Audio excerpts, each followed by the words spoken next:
Hello po guys. Kung sino po gusto dito magpa-reband lang po sa akin dito. At po ang galing niya po mag-reband.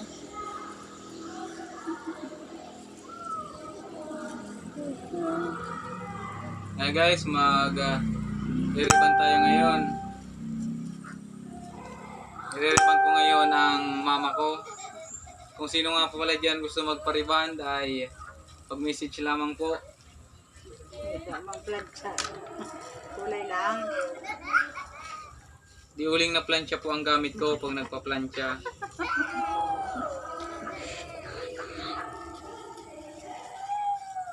Po ay ano na po ito, dito, pang finishing na po ito.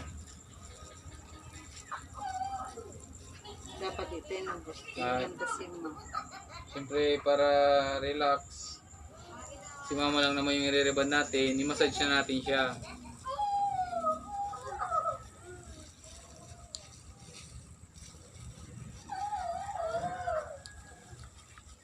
Mas maganda guys pag nag-a-apply ng gamot ay minamassage muna ng kahit 5 minutes para mas tumatalab ang gamot. Pati hanggang sa ilalim ay may epekto yung pang-kulay, ano niya, yung gamot na pa-smooth ng buhok. Hindi tayo ngayon guys nakapag-exercise kasi maghapon tayong nag-reband. Busy. Ito pala yung bukod sa boxing. Bukod sa boxing, ito ang ano natin, yung racket.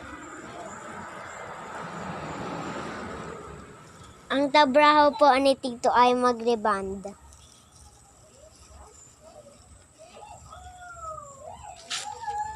Anong oras na? Bago ba dyan dingguan? Anong oras na? 20 minutes lang natin ibabad. 30.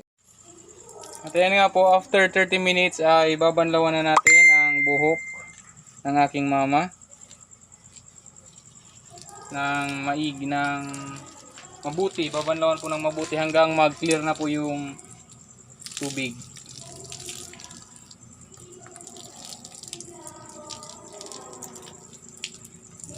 Ano na? Ano?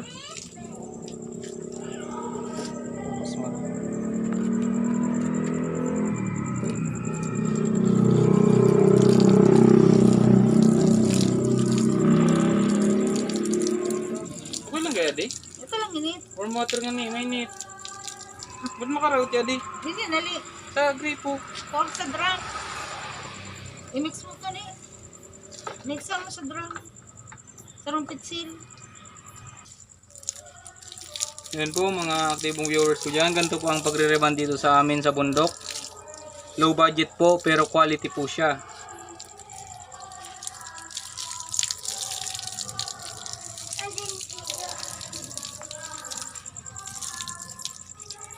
Pero po guys, Ay, hindi. maliit ang talinga mo. Ito oh. Tapos pagkatapos po nitong banlawan ay shampoohin na po natin siya.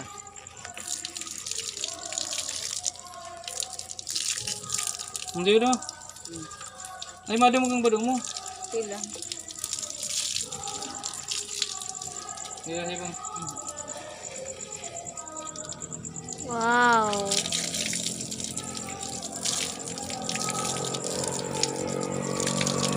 Diyan malik.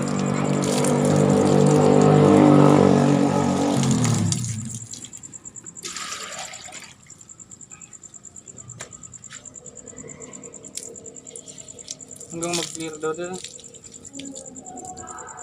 Bakit siyempre yan? Kung balnawan at clear na yung dumadaloy na tubig ay applyan na po siya natin ng shampoo po. Ito pong Scalp Comfort Shampoo. Ubusin na lang po natin yan para mas effective.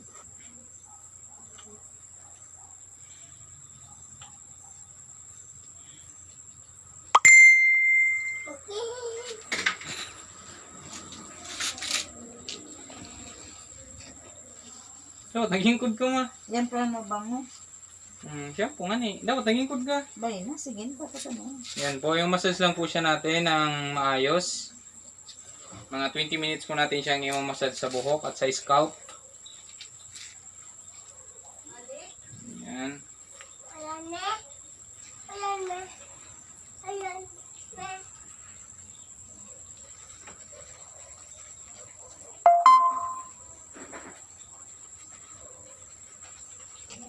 At pagkatapos mo nito ay babalnawan ulit ito ng mabuti. Babalnawan ng maigi. At saka naman natin a-applyan ng cream or yun, applyan natin ng conditioner. Yung hair mask. Yan po, parang sa troll lang po yan, no? Yung cartoons na troll. Magtinda ka naman. Magtinda ka nga ni. Ganyan po yung buhok na mas effective siya pag ginaganyan po ang buhok. Yung cartoons po sa troll. Ayan, di ba? Talagang effective yung pagkakariband natin kasi kahit anong style yan, pwede nyo yan gawin. Kahit walang gel, kahit anong hairstyle, pwede nyo gawin sa riband ko. Inubos mo sa sarap. Kayong magpapariband dyan, punta lang po kayo dito sa bahay namin. I-search nyo lang po sa Google Map yung bahay namin kung saan. Inubos mo pa na. No? Inubos mo. Sorry. Yan. Uy, ubos mo talaga ito. Wala man kulub. Di bari sa kulub. Nga pag di inubos, sayang man sana. Wala man maayos sa kulub. Kahit anong style yan gawin nyo. Ganyan. O, Pero may natababal na wine. 20 minutes daw. 20 minutes grabe lang akong lahat. Yan. Yan kang makuha na. Masaya din. Buday magabakal to. Bro, yung sasara man. Okay na? Balawan ko na. Gusto ko yung... Hindi ka na lang magbalnaw. Mm. Ayan, pag ganyan na po, nahalo na yung naramdaman yung halong-halo na yung shampoo sa buhok, ay pwede nyo na siya balnawan. Kahit huwag nyo na paabutin ng 20 minutes kasi baka mawala pa yung ano niya. Bisa. Ay. Ito. Yan, massage lang po ng ganyan sa scalp. Yan. Po. Po. Po. Yan. Po. Ayaw mga ka-viewers, i-reband nyo na rin po or i-reband nyo na rin po yung inyong mga nanay na gustong magpaganda.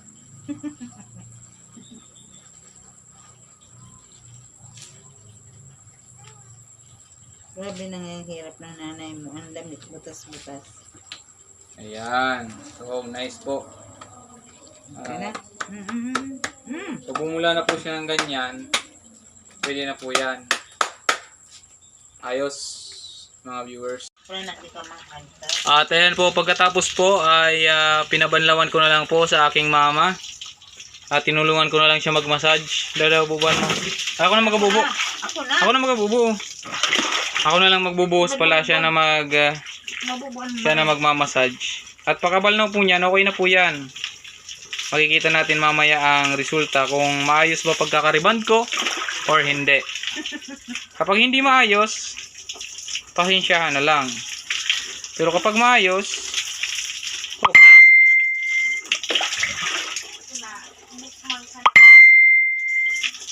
Kulot man galing na kulot. Pag diba ko na, ako na lang magbubo. Okay na yan. Marikos ka na diretso. Hindi na. At kapag nagre-reband nga pala ako, diretso ko na yung pinaliliguan. Yan mo na. Okay na yan. At ito na nga po mga ka-viewers ang result niya. Napakaganda po at napaka-shining shimmering. Ayan na po. At ayan, napaganda na po yung buhok ng aking mother. Ayan po mga ka-viewers. Kaya kung sino man po dyan ang gusto magpa-reband, punta lamang po kayo sa salon. Ayan po. So maraming salamat po sa panonood mga ka-viewers. Wala lang, share ko lang po. Kasi ito yung mga low budget na pag-reband. Ayan. Tipid lang kasi kami kasi walang pampariband sa salon. Kaya ako na lang nag-reband sa mama ko. Sinunod ko lang yung mga na-search kong procedure. Pero okay naman, sana naman ay tumagal tong pagiging straight. Kulot na kulot po kasi itong mama ko, sobrang kulot po yung buhok niya. Pero ngayon, ayan, okay na po siya, naunat na. Ayan. Ayan po. So ayan mga ka-viewers, maraming salamat po para sa iba dyan na walang or kulang sa pampariband, at kung gusto magpariband ng inyong mga nanay ay kayo na lang gumawa, mag-search na lang kayo kung paano ang process ng pagriband. Pero dapat ay mag-ingat po kayo sa pagsunod ng steps and procedures sa pagre-reband, kasi pag nagkamali kayo sa pag-apply ng gamot ay maaaring ikapahamak ito ng inyong mga nanay.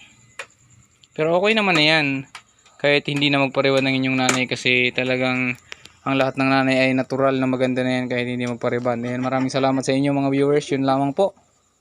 God bless you all at mag-ingat po kayo palagi.